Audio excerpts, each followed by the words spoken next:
ನಮಸ್ತೆ ಎಲ್ಲರಿಗೂ welcome to our YouTube channel Shivaya logs Puttur. ಎಲ್ಲರಿಗೂ ಶ್ರೀಕೃಷ್ಣ ಜನ್ಮಾಷ್ಟಮಿಯ ಶುಭಾಶಯಗಳು. ಜಗತ್ಪಾಲಕನಾದ ವಿಷ್ಣುವಿನ 8ನೇ ಅವತಾರವೇ ಶ್ರೀಕೃಷ್ಣನ ಅವತಾರ. ದೈವಿಕ ರೂಪನಾದ ಶ್ರೀಕೃಷ್ಣ ಸೃಷ್ಟಿಯಲ್ಲಿರುವ ದುಷ್ಟರಿಗೆ ಶಿಕ್ಷೆ ಹಾಗೂ ಶಿಷ್ಟರ ಪಾಲನೆಗಾಗಿ ಅವತರಿಸಿ ಬಂದ.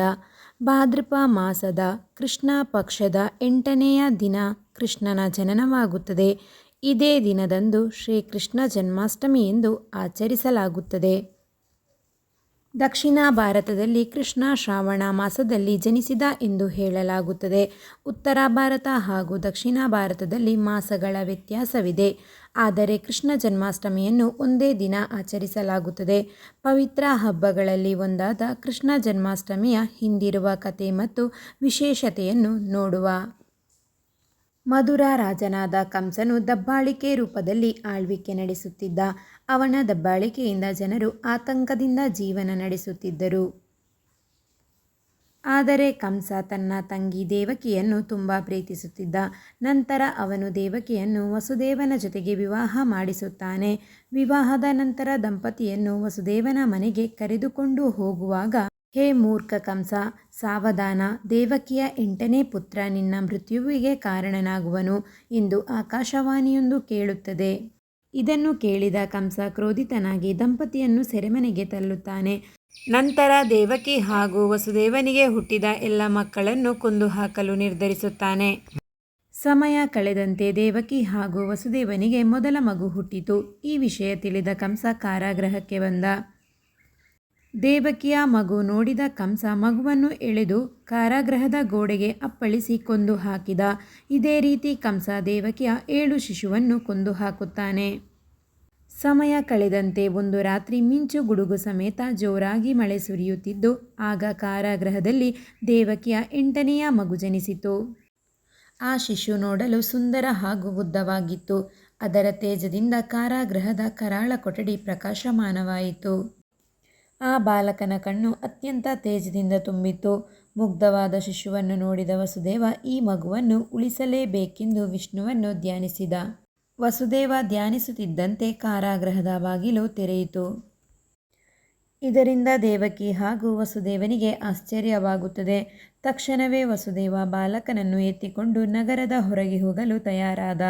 ಕಾರಾಗೃಹದಿಂದ ಹೊರಬಂದ ವಸುದೇವ ಗೋಕುಲದ ಕಡೆಗೆ ಹೋಗಲು ನಿರ್ಧರಿಸಿದ. ಜೋರಾಗಿ ಸುರಿಯುತ್ತಿದ್ದ ಮಳೆಯಲ್ಲಿ ನಡೆದು ಬಂದ ವಸುದೇವ ಯಮುನಾ ನದಿ ತೀರಕ್ಕೆ ತಲುಪುತ್ತಾನೆ. ಗೋಕುಲ ತಲುಪಲು ಯಮುನೆಯನ್ನು ದಾಟಲೇಬೇಕೆಂದು ನಿರ್ಧರಿಸುತ್ತಾನೆ. ನದಿಯ ತೀರದಲ್ಲಿ ಪೂಜೆಗಾಗಿ ತಯಾರಿಸಿದ ಬುಟ್ಟಿಯನ್ನು ನೋಡಿದ ನಂತರ ಆ ಬುಟ್ಟಿಯಲ್ಲಿ ಬಾಲಕನನ್ನು ಇಟ್ಟು ಅದನ್ನು ತಲೆಯ ಮೇಲೆ ಹೊತ್ತುಕೊಂಡು ನದಿ ದಾಟಲು ಮುಂದಾದ. ನದಿ ದಾಟುತ್ತಿರುವ ನೀರು ವಸುದೇವನ ಮೂಗಿನವರೆಗೂ ತಲುಪಿತು. ಆಗ ಬುಟ್ಟಿಯಲ್ಲಿದ್ದ ಬಾಲರೂಪಿ ಭಗವಂತ ತನ್ನ ಬಲಕಾಲನ್ನು ನೀರಿಗೆ ಸ್ಪರ್ಶಿಸಿದ. ಯಮುನೆಗೆ ಆ ಪಾದ ಸ್ಪರ್ಶವಾಗುತ್ತಲೇ ನೀರು ತನ್ನಷ್ಟಕ್ಕೆ ಕೆಳಗೆ ಇಳಿಯಿತು. ನಂತರ ವಸುದೇವ ಮುಂದೆ ಸಾಗಿದ. ಆಗ ಅವನ ಹಿಂದೆ ಶೇಷನಾಗ ಬಂದಿತು.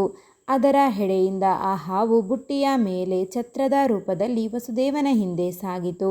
ಇದರಿಂದ ಬಾಲಕನ ಮೇಲೆ ಮಳೆಯ ಸ್ಪರ್ಶವಾಗಲಿಲ್ಲ. ನಂತರ ವಸುದೇವ ನದಿ ದಾಟಿದ. ಇತ್ತ ಗೋಕುಲದಲ್ಲಿ ಯಶೋದೆ ಹೆಣ್ಣು ಮಗುವಿಗೆ ಜನ್ಮ ನೀಡಿದಳು. ರಾತ್ರಿಯಾದ ಕಾರಣ ಯಶೋದೆ ನಿದ್ರೆಗೆ ಜಾರಿದಳು.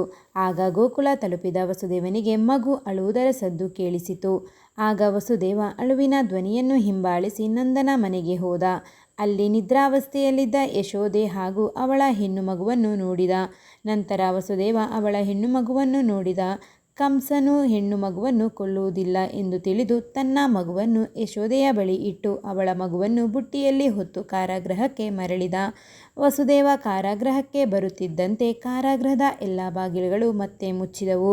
ಕೆಲ ಸಮಯದ ನಂತರ ಕಂಸನಿಗೆ ದೇವಕಿಯ 8ನೇ ಮಗುವಿನ ಜನನದ ವಿಷಯ ತಿಳಿಯುತ್ತದೆ. ಆಗ ಅವನು ಕಾರಾಗೃಹಕ್ಕೆ ಧಾವಿಸುತ್ತಾನೆ. ಕಂಸನನ್ನು ನೋಡಿ ವಸುದೇವ, ಇದು ಹೆಣ್ಣು ಮಗು, ಈ ಹೆಣ್ಣು ಮಗು ನಿನಗೆ ಹಾನಿ ಮಾಡಲು ಸಾಧ್ಯವಿಲ್ಲ, ಇದನ್ನು ಬಿಟ್ಟು ಬಿಡು ಕಂಸ ಎಂದು ಬೇಡಿಕೊಂಡ.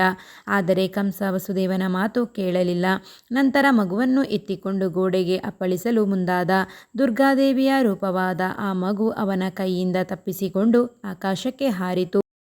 ನಂತರ ಆ ಮಗು ಹೆಣ್ಣು ರೂಪ ತಾಳಿ, ಹೇ ದುಷ್ಟ ಕಂಸ, ನಿನ್ನ ನಾಶ ಮಾಡುವ ಬಾಲಕ ಗೋಕುಲದಲ್ಲಿ ಸುರಕ್ಷಿತನಾಗಿದ್ದಾನೆ ಎಂದು ಹೇಳಿ ಮಾಯವಾಗುತ್ತದೆ. ಇತ್ತ ನಂದ ಹಾಗೂ ಯಶೋದೆ ಆ ಬಾಳರೂಪಿ ಭಗವಂತನನ್ನು ಕೃಷ್ಣ ಎಂದು ನಾಮಕರಣ ಮಾಡುತ್ತಾರೆ. ಈ ರೀತಿಯಾಗಿ ಕೃಷ್ಣನ ಜನನವಾಗುತ್ತದೆ. ಇದೇ ದಿನವನ್ನು ಕೃಷ್ಣ ಜನ್ಮಾಷ್ಟಮಿ ಎಂದು ಆಚರಿಸಲಾಗುತ್ತದೆ. ಕೃಷ್ಣ ಜನ್ಮಾಷ್ಟಮಿಯಂದು ಜನರು ಹಣ್ಣು ಮತ್ತು ನೀರು ಕುಡಿಯುವುದರ ಮೂಲಕ ಉಪವಾಸ ಆಚರಿಸುತ್ತಾರೆ. ಕೃಷ್ಣನಿಗೆ ಹಾಲು, ತುಪ್ಪ, ಜೇನುತುಪ್ಪ ಹಾಗೂ ನೀರಿನಿಂದ ಸ್ನಾನ ಮಾಡಿಸಲಾಗುತ್ತದೆ. ಜನ್ಮಾಷ್ಟಮಿಯ ಮರುದಿನ ಜನರು ಮೊಸರಿನಿಂದ ತುಂಬಿದ ಮಡಕೆಯನ್ನು ಹೊಡೆಯುತ್ತಾರೆ. ಇದಕ್ಕೆ ದಹಿ ಹಿಂಡಿ ಎಂದು ಕರೆಯಲಾಗುತ್ತದೆ. ಎಲ್ಲರಿಗೂ ಶ್ರೀಕೃಷ್ಣ ಜನ್ಮಾಷ್ಟಮಿಯ ಶುಭಾಶಯಗಳು. ನಮ್ಮ ಈ ವಿಡಿಯೋ ಇಷ್ಟ ಆಗಿದ್ದಲ್ಲಿ ಲೈಕ್ ಮಾಡಿ, ಶೇರ್ ಮಾಡಿ ಮತ್ತು ಸಬ್ಸ್ಕ್ರೈಬ್ ಮಾಡಿ. Thank you. ಧನ್ಯವಾದಗಳು.